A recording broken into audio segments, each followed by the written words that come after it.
Diavony namanao amin'ny fonao, diavo ihany ko reo zay manenjiky anao. Fizany anenodidy nomeny tompo atsika, deny mba ifankatiavana.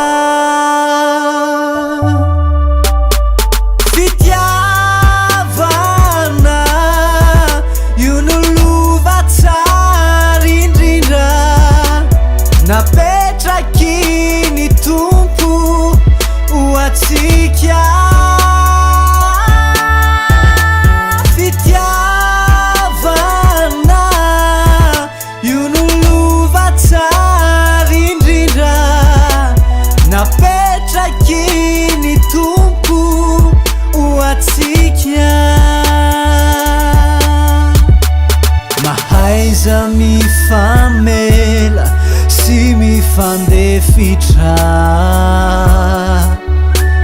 mifampitondra koreo enta mavesatra,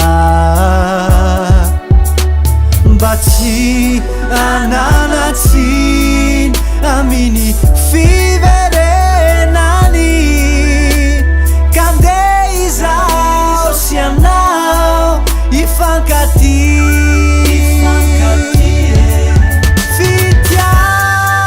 Fitiavana io nolova tsara indrindra, napetraky ny tompo ho atsika.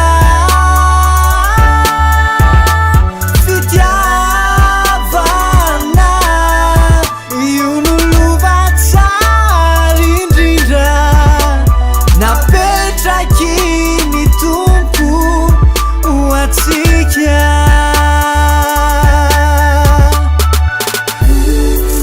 Fitiavana,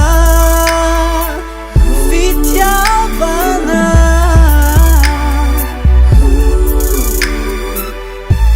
natulong ho anao.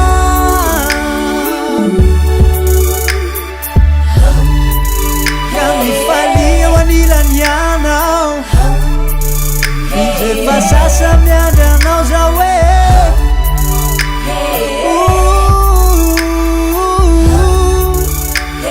Fitiavana nomeny anao,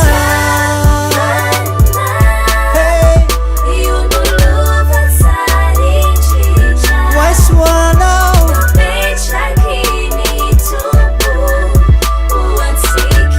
Napetraky ny tompo ho atsika.